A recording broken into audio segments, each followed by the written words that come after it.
to a chick. So say goodbye to everything you ever knew before, and I'd understand if you went running out the door. And I'll keep you safe, and no harm will ever come to you, I swear. And I'll kill if they even dare. I'll kill, I swear.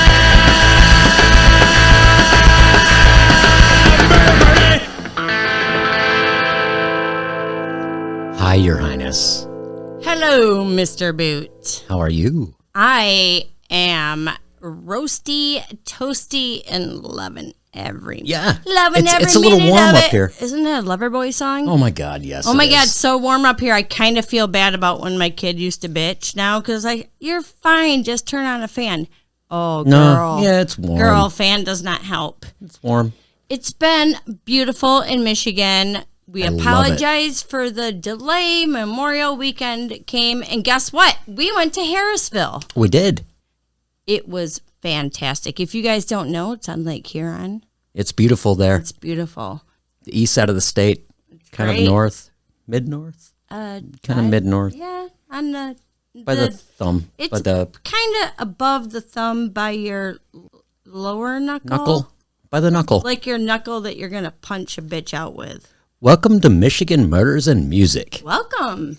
We're going to discuss murders in our gorgeous state and top it off with a little homegrown music and leave you with a happy ending and on a good note. With a cherry on top. Before we get too far, Your Highness, may I give the explicit content warning? I think you better because... Okay. Yeah, drinks have been flowing. Her Highness will most likely utter some words that are offensive. Moo. Yes. That are offensive to most ears, especially young ears. Please do not let your youngsters listen to this drivel.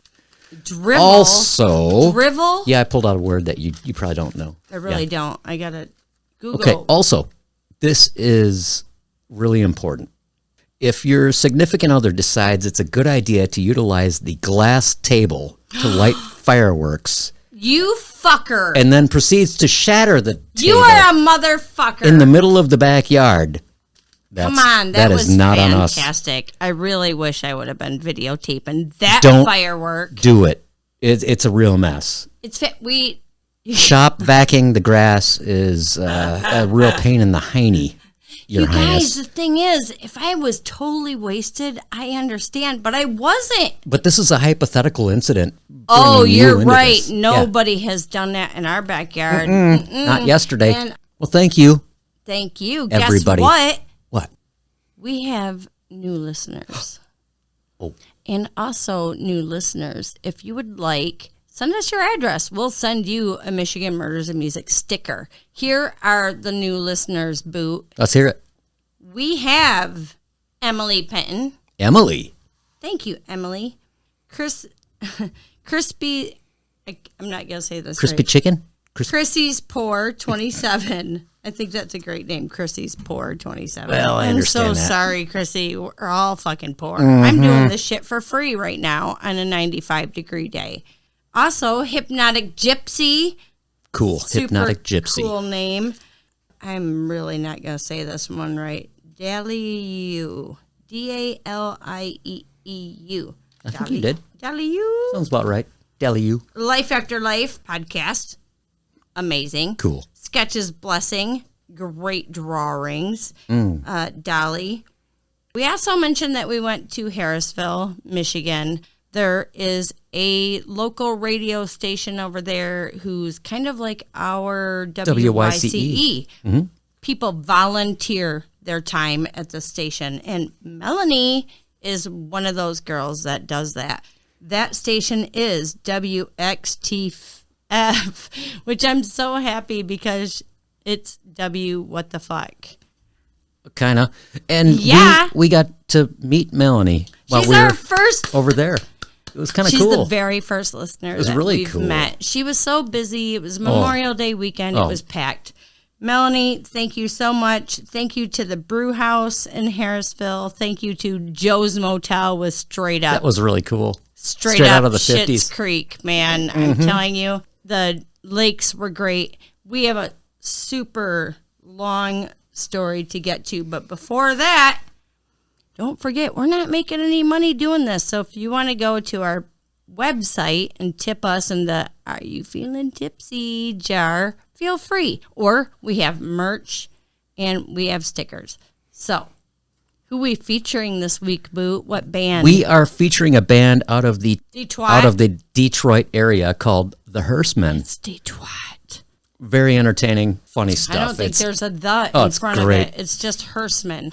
That's important. It's Hearsemen. Yeah. It's not the Hearsemen. There's no the. Thank you, That's Your important. Highness, for okay. pointing that out. Yes. All right. Seriously, you guys, we left you hanging last week, so we got an uber long story. We're going to jump right in. We're going to where? Kalamazoo, Michigan. Where's that located on your That is fucking right hand? down here below Grand Rapids, about 40 miles, right there-ish. If you guys could see it, Yeah, it's it's just right there. above I mean, your wrist. On a little ways up. Fucking, you have Google. Google that Yeah, shit. Kalamazoo. Everybody You guys knows are what Kalamazoo smart, is. For Christ's sakes. We are talking about Larry Raines, prisoner number 113052. He is currently residing his long-ass life in Saginaw Correctional Facility. And Danny Raines, prisoner number 122736 at Lakeland Correctional Facility. You got that right, folks. Uh-huh. We're talking brothers, bitches. Brothers. Danny and Larry Raines were the middle children of four. There was a sister above them and a sister, so they were surrounded by sisters. Yee. Danny was born under 2 years apart with his Irish twin. Irish twin kind of thing is what they call that. That's kind of weird. I don't understand it, but whatever. Because they're so close in age. Their childhood was abnormal for the era in the 1950s. Their father, good old Art, wasn't much of a worker. So their mother went to work full time and the children were raised by their dad. Raised is not really a good word. It's not at all a good word. Not Good appropriate. old dad seemed to enjoy forcing the boys to compete against each other from a seriously young age.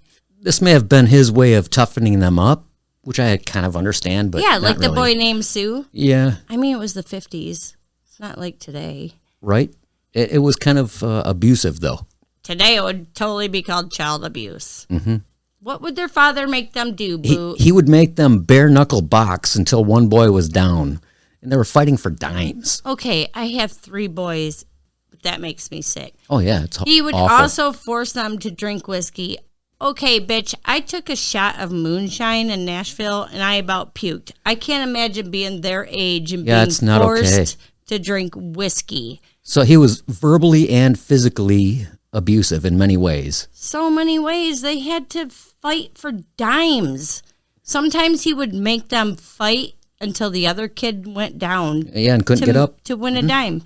Eventually, their father left them to live with a woman in Florida. This gave the boys a super feeling of abandonment, oddly, even though their dad was kind of weird. They didn't know any different. They were only 9 and 10 years old when their father left them. So they had already been fighting for dimes, bare knuckle boxing, and drinking whiskey by the time they were 10. Yeah. What the fuck? One time they literally threw knives at each other. They did.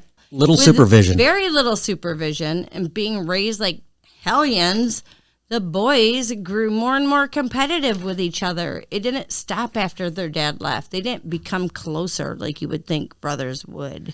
At the age of 13, Larry became involved with an older woman. Much older, like 10 years older. So much older. She was 23. It's so awful. In their teens, they Awful did is a misstatement. reach out to their dad. He was with his new wife and family working at a gas station as an attendant. Back then, they called them service station Oh, yeah. attendants. They came Full out. service. They would pump your gas for you, you guys. They would Check open your your oil. gas tank. They would pump your gas for you. Some of you kids Check your tire don't pressure. even know. They would wash your window. It was fucking great. It was like COVID times now, like where you could just roll up and have shit done. So Dad said he didn't want anything to do with the boys. That's horrible. Yeah, isn't that nice? Yeah, thanks, Dad. When the boys were in high school, both boys fell for the same girl, Kathy. Yeah, there's some stories where you'll see her name is different, but her real name is Kathy. Of all the things, they couldn't even find a different chick to fall in love with. Like, they had to fight over the same woman, or young lady, I should say. I'm sure she was Kathy worth fighting over. did not help the situation with Larry and Danny at all. She seemed to love them both. And you know what she did? She just flipped back and forth like a fish on dry land in that one weird video. Cruel bitch, I know. man, for such a young age. It's nuts. It's bad enough that you do that with different boys, but to do it with brothers, snag. Larry was, though, not only seeing Kathy, but also a divorcee lady named Sue, who was 10 years older with 3 kids. Cougar. Oh, my God. They began seeing each other when Larry was 13. 13? Yeah. She would often use Larry as a babysitter for her kids while she went out with men her own age. Apparently, Larry was okay with this. He was 13. He was getting boned by an old lady. What God, were you doing at 13? Babysitting for free? What was I doing? You were delivering newspapers, probably. Not getting boned by any of the women. Trying to stay out of Mr. Herbert's house. Oh. God damn it. Yeah, they were doing it. They were fucking having sex. That's disgusting. In 1962, Larry quit high school in the 10th grade. At the ripe old age of 17, Larry stole his first car. The judge giving him the option for juvie home or the army. He chose the goddamn army, which is great. Let's send this psycho and teach him how to kill. Isn't that weird? That's fucking great. Yeah. It's stupid. It's really weird. It's stupid. Danny and Kathy start dating seriously now that Larry is gone. Well, when he was in the army, he had so many occurrences. But once, one of his army buddies, you know how this goes. Oh, yeah. Yeah. One of his army buddies stole a bag of his chips. And he was like, I don't think so, bitch. I am getting the butcher knife out and I'm going to chase you. And guess what? An army MP like you had to haul his ass off out of there. I never had to do anything like that over a bag of chips. It was usually rounding up drunks at. But were they scrappy? Oh yeah, fights. Did you have always fights? Did you have to like wrap them around the By neck? the time we got there, the fights were over, and we had to clean up the mess. Well, that's no People fun. bleeding It's from fun their when they're ears and- scrappy and you have to like stop them in the middle of the fight by it's kick a them in the mess. nuts. I've done that. Within a year of joining the army, Larry found himself in the stockade. And You by the time know he was what the stockade 18, is. in 1963, when he was discharged, and not honorably. Absolutely not yeah. so honorably. At this point, Randy was still with Kathy. So Larry was like, hey, I'll go back to Sue. You know, the old lady he was dating. Who had 3 kids. Yeah, why not? You know, a predictable piece of fucking hiney. a 13-year-old. He became abusive and mean with her. And her kids. That's unpredictable. I didn't see that coming. Ugh. He also became a motherfucking service station gas attendant. Oh, like his dad. My God, it keeps coming up. You guys The fruitcake doesn't fall too far from the tree. You have no idea how many times this will come up. As hard as Larry tried, he could not get Sue to marry him. Sue, will you marry me? Why would she want to? Nope. Sue, will you please marry me? No. Sadly, in 1963, Larry started living in a boarding house. You were questioning what a boarding house was in a recent episode. Yeah. It's just a big house where people get to stay in a room for a cheap amount. Usually wanderers. It just seems like a disciplinary thing, but it's not. It really does. It's just kind of a sad person's way to, oh man, someone who's down on their luck. You know what I'm saying? All right. Larry's been through all of this shit and is still only 18 years old. 18. Oof. 18. He's already had sex with a 23. Okay. Most 18-year-olds haven't even had sex yet. Yeah. Let alone with a bow chicka wow wow cougar. I'm sure she was a hottie patati. It's a bit overwhelming, and with his competitive nature that was nurtured into him, he had nowhere to go but to end his life, so he thought. He was found by the state troopers in his car with a hose and exhaust. The whole thing. Trying to kill himself. Yeah. It didn't work. He was put in the hospital for observation and was released with a diagnosis of a sociopath. Yeah. Hi. You've been diagnosed as a sociopath. Here you go. Yeah, Bye. go free. Go walk around. See you later. Oh my God, didn't we even have loony bins back then? Yes, we did. So why wasn't he put in a loony bin? I don't know. Oh my God. He spent years hitchhiking the country. All around Florida to California to... He was a lost soul. I kind of want to do that. hit I don't the want road. to hitchhike, but... I know. It's the dangerous. rails. May 29th, Larry was hitchhiking in Allegan, Michigan. We know where that is. Yes, we do. Memorial and guess Day. what? It was Memorial Day weekend. Which was last weekend for us. Super weird. That's why we skanked on you guys. 'Cause it's Michigan and it's Memorial Day weekend, and you got to go. The same weekend, a Michigan man named Gary was scouting out places for a church camp. This never sounds good. It's not okay when you're scouting. But Gary was one of the good guys. Okay. He's not the bad guy in this church camp story. Gary never came home. His wife would end up reporting him missing. And then they did that whole, you got to wait 24 hours thing. And so first thing in the morning, she's like, he's still fucking missing. While there's so many fucking crazy coinkydinks in the story. While she's at the Allegan Township Sheriff Department, there's a call that comes in about an abandoned car. And it's describing her husband's car with blood found on the rear bumper. And she's like, Yep. That's my Gary's car. They hauled the car to Paw Paw State Police, Paw Paw. another That's great a Michigan town. Cute. Such a cute name. Hi, I live in Paw Paw. It took all day to get a key to open the trunk of the car. Okay, back it Trying up. to find a key. Just Fucking key my ass. Don't you have a crowbar that shiv thing. Yeah, crowbar. a shiv. A shiv. Sorry, I'm later in already the in story. jail. Crowbar that fucking bitch. Why are you waiting? It's 1962. Why are you waiting 9 hours? When they opened the trunk, they found Gary. Oh, Yeah, he was in there. I'm sorry, Gary. He had no shoes on. His hands were tied behind his back, face down, and shot in the side of the head with a .22 caliber. Oh my gosh, it's horrible. Caliper? Gary, he was found with his shoes, wallet with $3 in it, which is actually $26 in today's money. That's a lot of money. values. And his watch were missing from his body, and he had been tied with his hands behind his back with a clothesline. Okay, back then things were a lot cheaper. Yeah, you could get a lot for $3, but now we're like $26. You'll be lucky to get a half a tank of gas. God, you could buy a Coca-Cola for like 35 cents. Back then, half liter.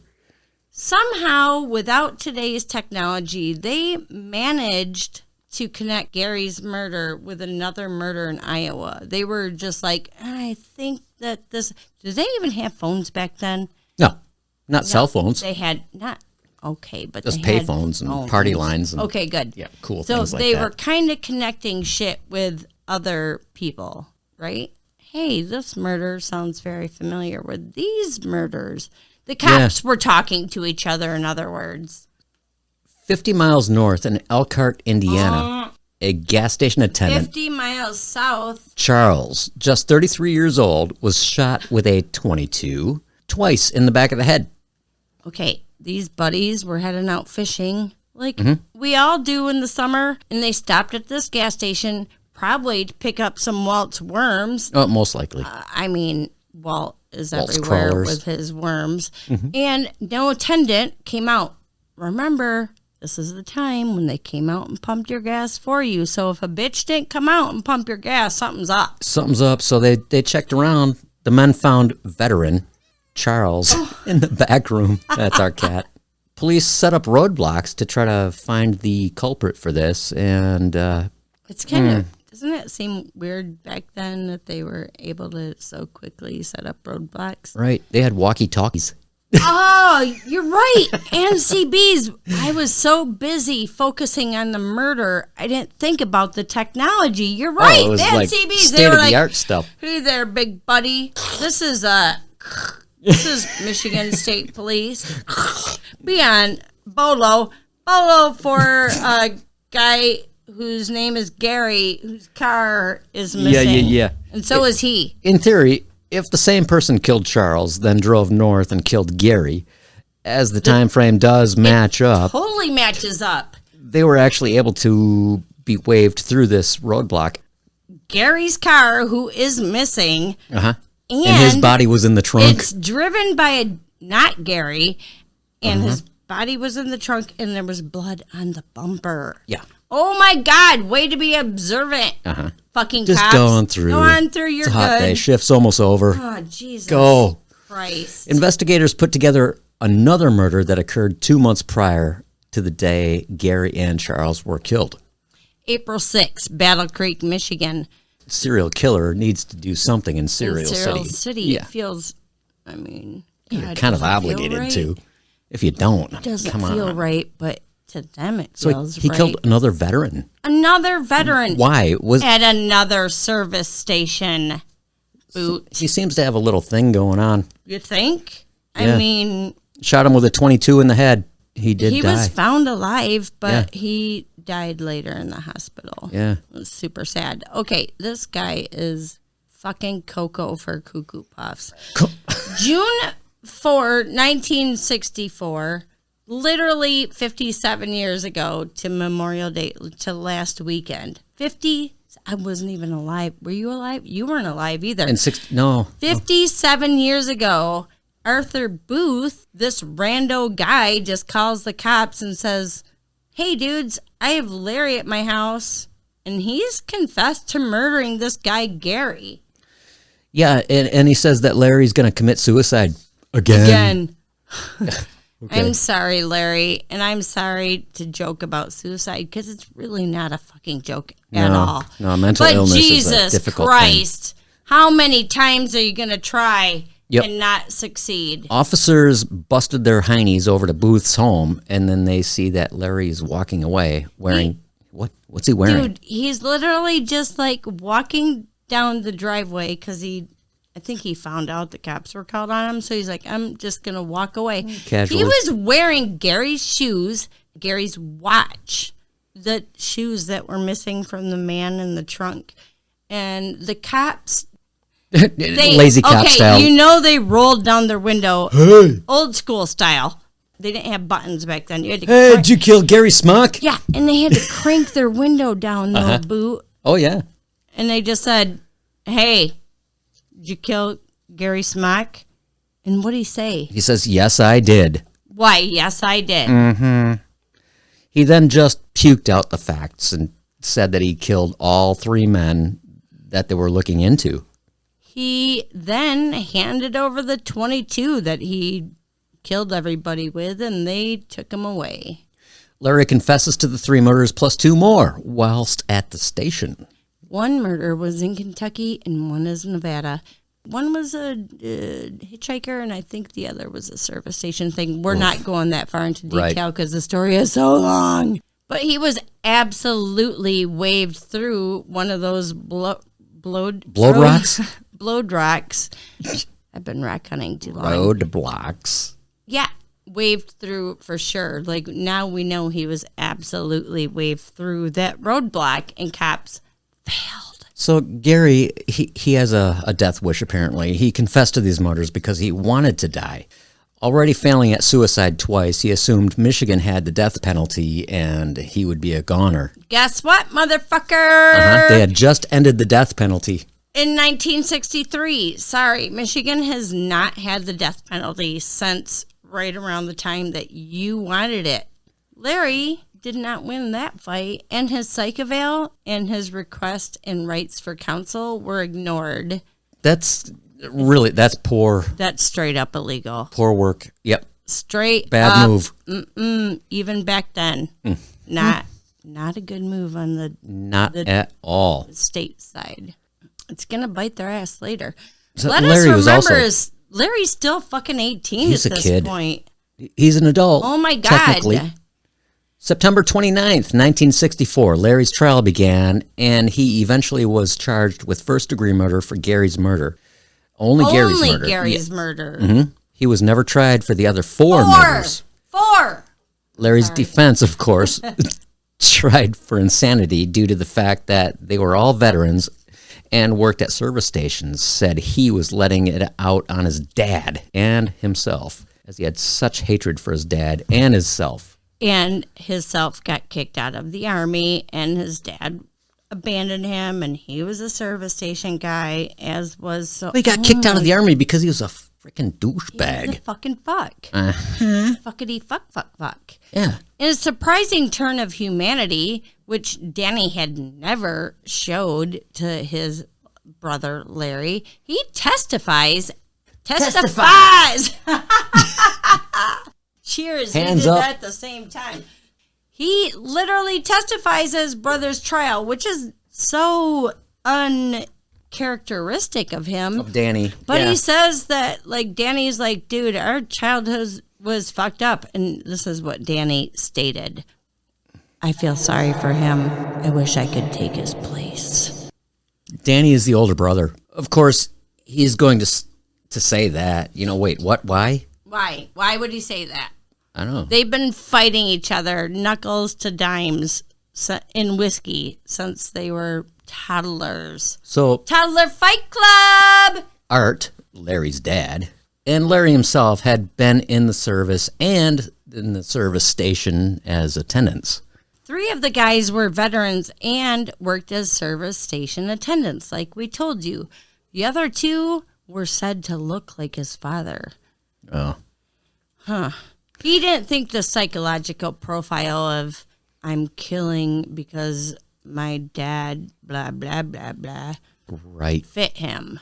Larry was like, yeah, that's not why I kill. Larry said this, when you don't care and your world is gone, it's just a matter of time before other people's worlds become unimportant to you. That is the saddest quote I've ever Oh, heard it's a in my mess. lifetime.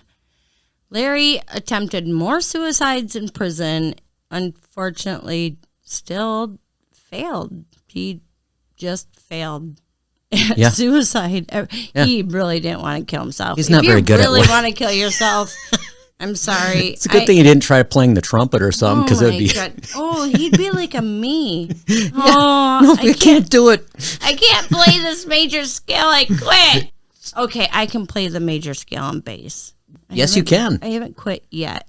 But seriously, See, you he fails guys, again numerous times and is just sitting in jail, prison, whatever you want to call it. It's fucking, It's- he's in the slammer. Mm-hmm. And despite the fact that Danny somewhat stood up for, his Larry, His little bro. his bro Larry, for the first time and probably last time ever in court, he now had, remember that high school love, Kathy? Oh my that God. Bounced like a tennis ball back and forth between the brothers. So he had like her that all old to Atari himself. game. Boink, Oh, it's, boink, boink, boink.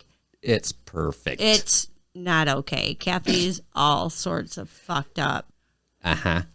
They started a serious relationship despite the fact that her head was usually elsewhere. Like in someone else's Larry's lap. Dick. Oh. Kathy becomes pregnant with her first child by baby daddy Danny. Oh, yeah. Yeah, I hope that's her first one. Who knows? I don't know with my writing skills. today. However, Kathy, the Whore. couch Whore. whore Kalamazoo whore.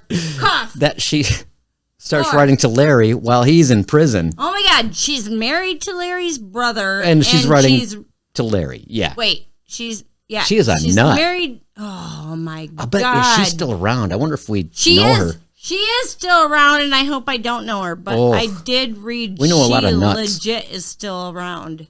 Kathy, like the Dumas that she is. Oh my my God. Did you just say Dumas? Yes, that's funny. Okay, shout out to Lori. Uh-huh. Asshole. So Kathy saved all the letters. Why would you save the if you're having a suspicious love affair? Yeah, something on the side. Also, You burn not that only shit. just on the side, but with your husband's brother. Yeah, you know who found Oh them? my God. Those His letters? brother, Danny. Didn't Danny find them? Yes, he did. Oh my God, Danny Dumas. So in January of 1967, Danny is 23 and Kathy is 19. No, I think those numbers are wrong. I don't know. Okay. Those might Anyway, have been he's different out. numbers. Don't worry about the numbers, people. Right. Running away from his feelings, Danny wants to move to Alaska. I'm running away to Alaska. I'm going to live with the polar bears. Leave me the fuck alone. Seems like a good decision to me. I mean, Not. Michigan, Alaska, Oh, Alaska, hell no. Michigan. No, Michigan's already dark enough for enough months. He reaches the state of Wyoming. Not Wyoming, Michigan. Not the city in Michigan. Yeah, where right. we may or may not have covered a couple of murders. Oh, yeah. Stuff goes down there. Mm-hmm. He had been stewing through this entire drive. He's like, Kathy wants Larry, my fucking brother, who's a dickhole, who's in jail. Why? Because he's a bad boy. So Danny was like, fine, bitch. You want a bad boy? I could be a shitbag killer also if that's what turns I'm you a bad on, boy. Kathy. I'm a bad boy. Listen to me, Kathy. Listen to me, Linda. I can be a bad boy too. Oh, February 7th, 1967, Danny finds two teenagers thumbing a We ride. weren't even born yet. Neither of us. It was a year after this that Your I was born. egg was... Yeah, my dad was probably doing his magic.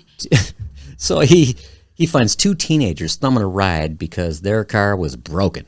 He That's pulls what you did back in the day. Now, if you thumb a Put your thumb out. ride, you're asking to be killed. Oh, you just, it's like Killed. saying, please abduct me. Yeah. And But back then, not so much. So he pulls he finds them and he's like, I'm going to pull a gun on you. I'm going to drive you into Colorado. And then he wimped out and he drove the kids back to Cheyenne where they belonged. somehow during this time, one of the wise teens was able to get the gun out of Danny's hands. I don't know if it was in his hands. It couldn't be. They got their hands on Danny's gun, though. Don't and underestimate not his kids. Gun. Kids no, don't. Yeah, they're sneaky youngsters. little fuckers. Oh, if they And think they can take you, they're this gonna is try. genius back in the day. They were like, "Oh, he thinks we're sleeping. Sneak his gun away from him." And guess what? Fucking happens. This is so goddamn great. The teens, when they stopped, they had the gun and they held his bitch ass at gunpoint. And is they great. were like, "Yeah, They totally turned the bitch, tables on him. You run to the payphone and call the police." Yeah. Because that's all we have is payphones. So he was convicted for assault with a deadly weapon, Weapon? and sentenced to just shy of 2 years. Your Highness, it's 2 years. That's nothing. He didn't even serve the entire 2 years. That's crockery. Yeah, November 26th, Some bullshit. 1968. So I was already born by this time. Hey, baby Boots in the house. Oh, it was a little baby. He's just a baby. 1.5 years after his sentencing, Danny, back in the Kalamazoo He hood, said kazoo. put his gun in the face of an employee, Dorothy, which is my grandma's name. It's my Weird. aunt's name. Yeah.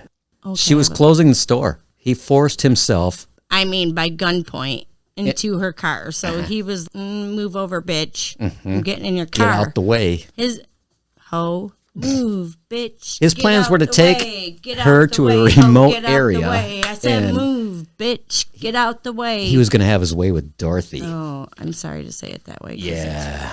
Luckily for Dorothy, he didn't know Okay, time up. where he was. I only sang just now because music makes you forget about murder. We don't mean to mock anything. No, Or- I am not being a mockery. You know? No. Should we do that over? No. Okay. Luckily for Dorothy, he didn't know where he was, and he ended up on the campus of the Kellogg Community College.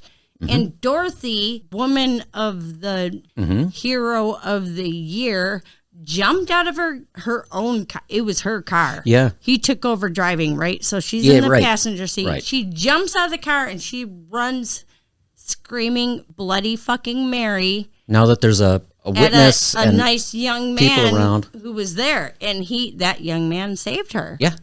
Danny takes off on foot. Yeah, he busts out of the car and he goes to the back of the store parking lot where, he takes off on foot. He goes back to the store where he had just abducted Dorothy from. Right. To pick up his car, like a genius move. Yeah, well, he's not very smart. If they only had the dumbest criminals. If I only had a brain. They found him before he even made it back to the parking lot where his car was. Charged with kidnapping and assault and attempt to rob Whilst armed with a gun. February 4th, 1969. 69. Charged with felonious assault. So many people love that fucking number. Yep. It's the Then he was sentenced stupidest to number in the world. 4 years in prison. And Kathy gives birth to their third child whilst this is happening. And she's like, sorry, Danny, I just gave birth to your third kid and you're in jail, so I'm going to divorce you. That's the way she rolls. Oh, the drama is real. Remember when Larry was denied counsel way back when in the story for his psych evaluation? Well, I said this was going to bite the state in the arse, and it fucking does. They didn't do things right. He does some little fancy jiggly jaggling, and he does an appeal because he didn't have right to counsel. Right, and attorneys are all over that. Oh, whether the dude's guilty or not, exactly. They're do like whatever money, they can. money, money, money. So they export his ass back into Kalamazoo. So he's now chilling in a Kalamazoo jail. I don't know where he was before because I didn't. Somewhere, I don't know. I didn't look it up. Maybe Jackson or something. I don't know. But now he's all in messed up. Kalamazoo jail and he's waiting for his appeal shit to happen. What happens then, dear Boo? Danny had served 3 out of 4 years of his sentence, and he was paroled 5 days after Larry was transferred to Kalamazoo. 5 days. Nowadays, I kind of feel like with the computers, I hope that this wouldn't happen, but I think it still would. Mm-hmm. Danny and Larry are 27 and 28 years old and have literally blown our minds with the messed upness that they have done. Only the shit they've told us about. Come on, there were animals involved when they were little. So, the Danny explicit warning does more after he gets out of jail. Fucking kids. He becomes a service station attendant. Oh, my wearing the cute little hat and checking oil and pumping gas. Just like Grandpa and his dad and most of the guys that his brother killed and his brother. Yeah. Yeah. Same. Yeah. All of those people. Being as competitive as they are, Danny is seeing crap all over the place about his serial killer brother. On the news, in the newspapers, the gossip. All of the places. Yep. All of the things. March 19th, 1972, a woman found a boy who was covered in blood and just wandering around. This is the saddest little boy fucking thing ever. The kid was under 2 years old, my grandson's Just a age. little kid. He was literally covered in blood. He can't even barely talk at that age, and he's wandering around. And this woman found him. Mm-hmm. This is a Dexter moment, if I've ever heard one. It's heartbreaking. And the woman said, "Where's your mommy?" And he literally led the woman to his mommy, who was dead, who he had blatantly been hugging on because... Like so many others in the story, she was tied up and brutal things had happened to her. Major brutal rape, killing, beating. Patricia and Cody had gone missing the night before. Patricia's husband had notified the police that she hadn't returned from her shopping trip. 4 months after little baby Cody's incident. 4 months after the poor baby incident, baby Cody, on July 17th in 1972, when Your Highness was a year old, motorcycle riders enjoying Michigan's summer riding in Galesburg found an abandoned car with 2 decaying bodies. That in is the so disgusting. back seat. Oh, what a horrible find. Ugh. They were just pulling over for a smoke. Yeah. Yeah. Police were called, obviously, and discovered that they were the girls who were reported missing from Chicago. The young ladies were also found with their hands bound, plastic cords around their necks. Their car was found in a very remote area that most people would not have known back then because there was no GPS. It was alongside the Kalamazoo River on like a 2-track. Mm-hmm. The murder was familiar to another that had happened. At this point, Danny was working in a service station. Imagine that. It's so surprising. Uh-huh. Danny worked with a boy who was from an extremely broken home. And I'm not going to give a lot of deets on this kid's home, but it was not as fucked up in Danny and Larry's, but pretty fucked up. This kid's name was Brent. And Danny's a predator. He knows how to find vulnerable young men. Mm-hmm. So Brent had been couch surfing and such because his parents were shitholes. And Danny was like, hey, dude, work with me. You're all good. Even though Danny was a lot older, he was like, Brent, you can stay with us, man. It's all good. Mm-hmm. The two became very good friends. You know, when you work with each other in a gas station and... Yeah, you open up to each other. Yeah. Danny let it out that he had raped and murdered a woman. A woman. Yeah. Just one. It seemed not to faze Brent at all. The two began dreaming of things that they could do like this together. Yeah. Well, if the perfect moment should come, well, guess what? The perfect moment just happened to come. You just... Did I just say come? Well, somebody... I'm so sorry. Yeah. Okay, when these 2 young girls pulled up to the service station, Linda and Claudia, who were on their way from Chicago to Detroit, rolled into the service station to fill up their tank. You know, the guys opened the hood. Yeah, checked oil. Yeah.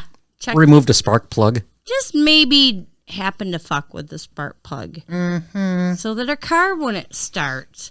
So what do? Well, they weren't surprised that it wouldn't start because it was kind of a the iffy guys car weren't. To begin with. Yeah, the girls were like, this is...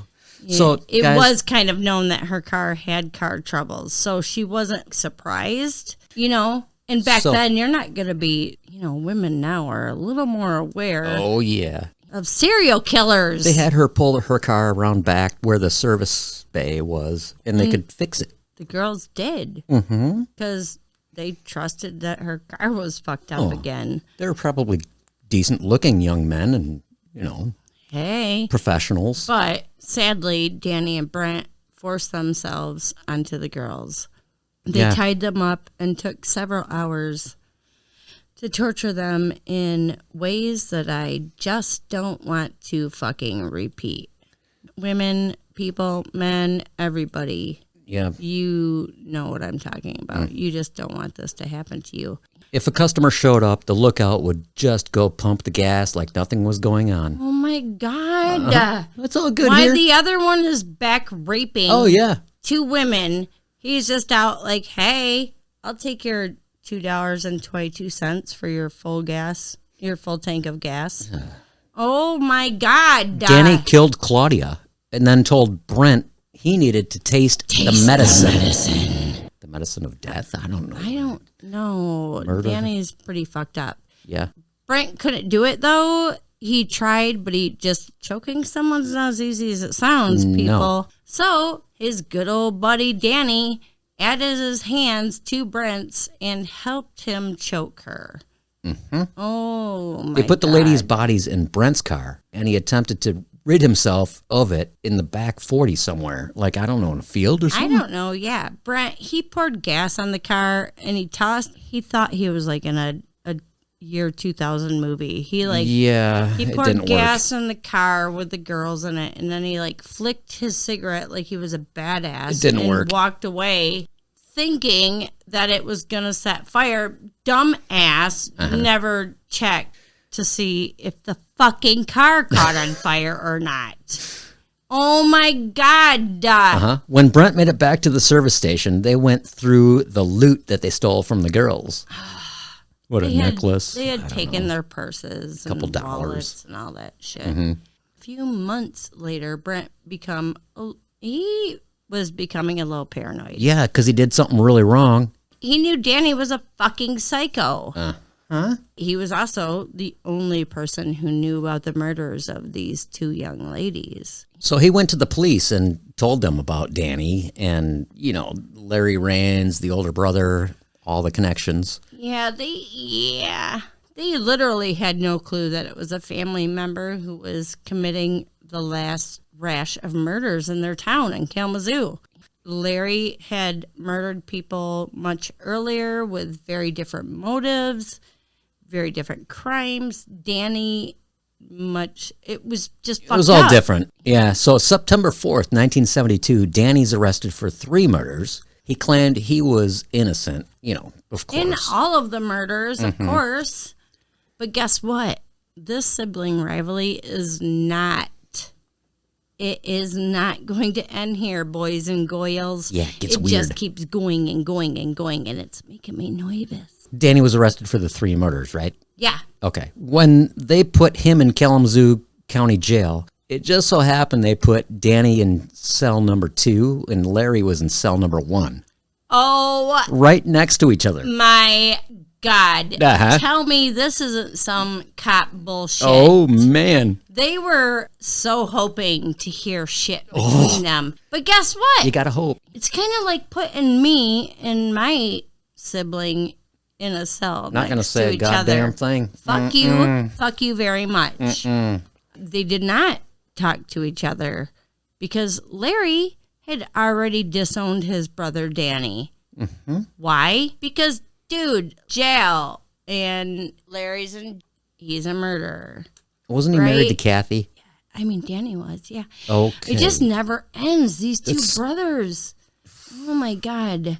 So Larry just had disowned his brother Danny because Danny was in jail and Danny was out of jail. Okay. And Danny, this is so confusing. Danny is married to Kathy, who's also pursuing I'm so confused. He's pursuing a relationship with Sue. They're both in jail right now, and one's in jail cell 1 and one's in jail cell 2, and cops did that on purpose. Oh, Larry was still awaiting this retrial thing. Yeah, boy. And he decides he's not going to go through with it. Because he's going to be found fucking guilty again. Well, yeah, because he's guilty. Larry is trying to get a last kick on Danny in some way, shape, or form during this whole deal. All he can think about is how can I fuck my brother over more. Right. Larry agrees to plead guilty to Gary's murder, but only on his terms. His terms were as such. He'd be transferred from the Marquette prison in the Upper Peninsula to Ionia in the Lower Peninsula. And Boo, you have to say this next one because it's fucking hilarious. Yeah, he changed. Fucking hilarious. He changed his name. He's such a weirdo. Changed it to Monk Steppenwolf. Steppenwolf! Steppenwolf. Steppenwolf is now my new band name. Why would you not want to change your name? If I'm ever in a band, it's going to be Monk Steppenwolf. I'd change mine to Buttholio Dickus. Because you are a Buttholio Dickus. Once in Ionia, the whole goal of being transferred to that prison was so he could get his little fucking gloves on high school love and Danny's ex-wife, Kathy. Yes. Yeah, you know Kathy, the one that was bouncing back and forth. Real nut job. So she marries Larry while he's in prison. They fucking have a prison wedding. This is Larry's this is Larry's brother's ex-wife who has 3. This web is just is almost as Michigan as you can get. Pretty much. Besides my brother's my father kind of thing. Right, right. So wrong. They did divorce a few years later. Well, apparently he couldn't satisfy her sexually through the glass. Brent, you remember Brent, that kid, the young kid from the gas station that Danny molded into a murderer? He did get tried as an adult. Oh, but good. The police were like, if you tell us everything, we will drop all the charges except for Except for the second-degree murder. Second-degree murder. Okay. Oh, that sounds like a great deal, good dude. Let deal. me tell you all about the shit. So Brent tells everything about Pamela, the Western Michigan University student from Hesperia. August 5th, Pamela babysat for her sister, Betty's kids. You know Betty. Yeah, I know Betty. Everybody knows Betty. Yeah, as Betty lived right nearby. Well, Betty dropped Pamela off after babysitting at home, and it seemed like everything was great. Pamela was done babysitting for Betty, but Pamela sounds a little bit like a Your Highness. Oh. She decided to go out Oh. after babysitting. Well, later, one of Pamela's friends called Sister Betty, stating that Pamela went out and has not come home yet. Okay, There we go again. Police, knowing they didn't pull that, the 24 hours thing, because bitches have been missing for a minute. So they instantly started searching for Pamela, and they found traces, but they had no proof or a body. Brent told him all about what happened to Pamela. The two had picked her up, and for several hours, Pamela was tortured, raped, beat, Ay, all the things by guys. these two fuck stains. They did things. I said I was awful going to refuse to say, but I just said them. Ugh. And they actually changed their locations a couple of times while they did this. They took her to a place in an area less than a mile from the place they killed Claudia, near Kalamazoo. Yeah, that was pretty ballsy. That's pretty It was close. like within a mile of Don't- where don't the do that. last person was that they dumped. Despite the fact that they had already tortured Pamela in god-awful ways, they then suffocated her with a plastic bag and strangled her with a rope because apparently the fucking morons couldn't handle They couldn't figure out doing how it to the right way. how to kill somebody. And then they hid her body. Her body was recovered 2 months after the disappearance with Brent's help. And now Danny Boy is charged with a fourth murder. First trial. Danny pled not guilty, charged with life in prison by the jury. Second trial. Danny pled not guilty, but he was charged by the jury to life in prison without parole.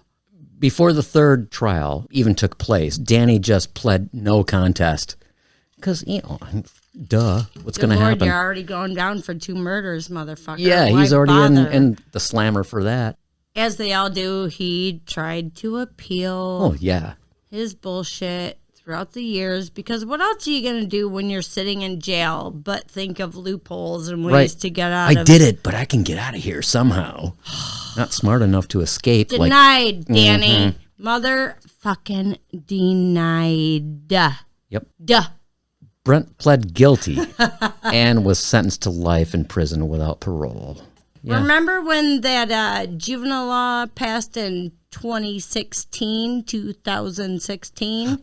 Yes. I think we talked about it in our very, very first episode. I don't know. In 2016, they decided that juveniles that had been incarcerated were due to a new fair trial as adults. A lot of them were resentenced, like Kiko Cruz. He was just, you beheaded someone and you videotaped it and you make copies of that, so you don't get out.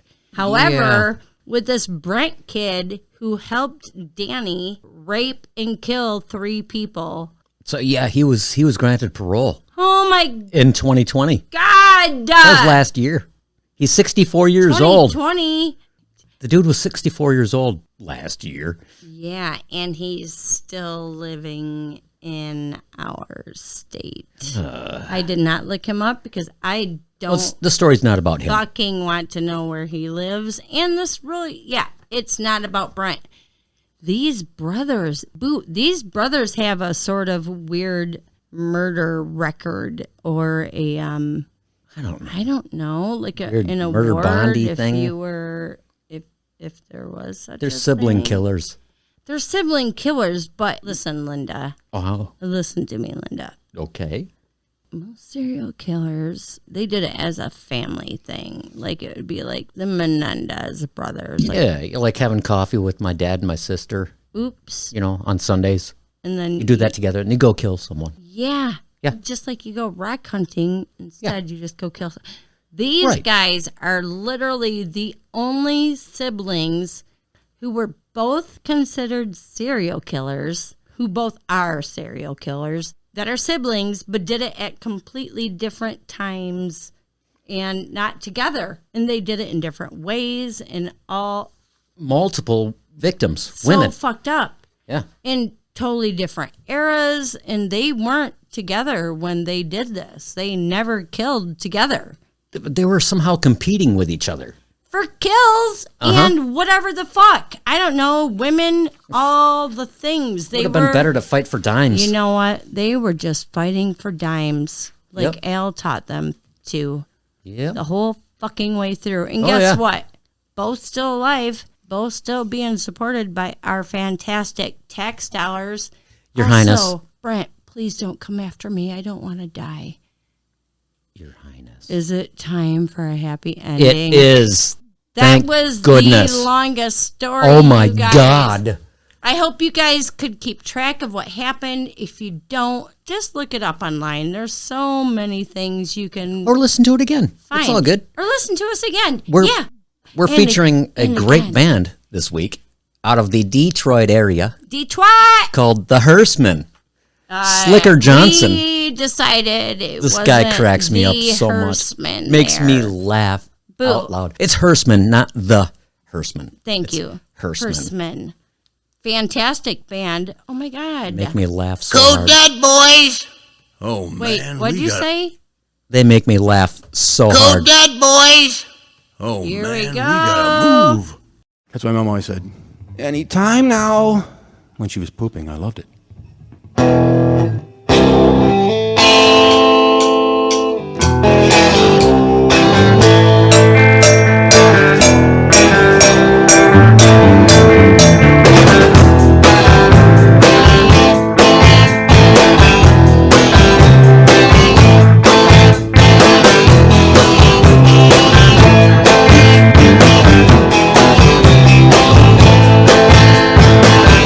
I love peanuts and gravy. I really, really do. I love those peanuts and gravy. They taste so good to chew. I love peanuts and gravy. I really, really do. I love those peanuts and gravy. They taste so good to chew.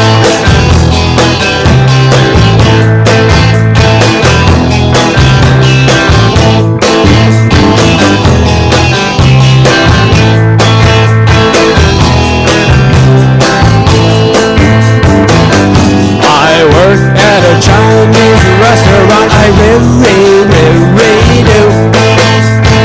I work at a Chinese restaurant. I really, really do. I work at a Chinese restaurant. I am a rocky dude. I work at a Chinese restaurant. I really, really do.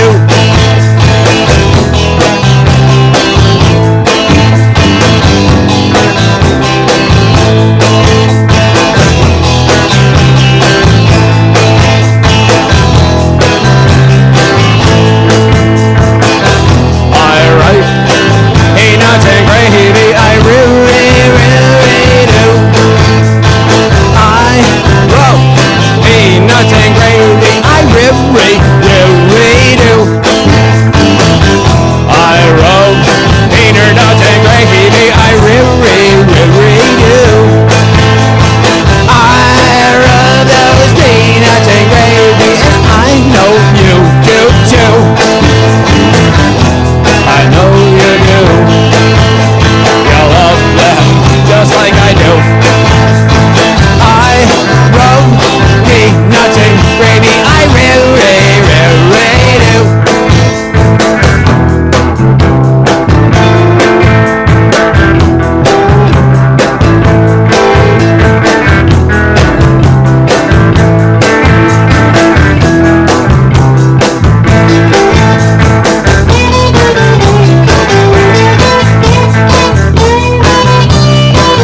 The years at the Chinese restaurant did me good, and I did them good, and it was good, and I loved it, and I was eating anything I could get my hands on. When I found out those crushed peanuts over gravy was the greatest thing ever.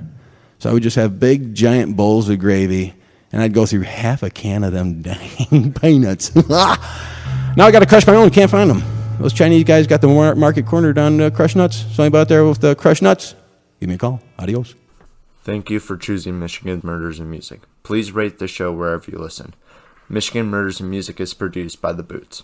Episodes are researched and written by Your Highness. Edited by Your Highness. Views and opinions are the sole stupidity of us and us alone. Don't blame others, please. Listening to this podcast could quite possibly cause major problems to your earballs and definitely will mess up your kids. Permission has been given to us by the bands, and we purchase our music on Bandcamp.com. Support your local music scene and all local music scenes.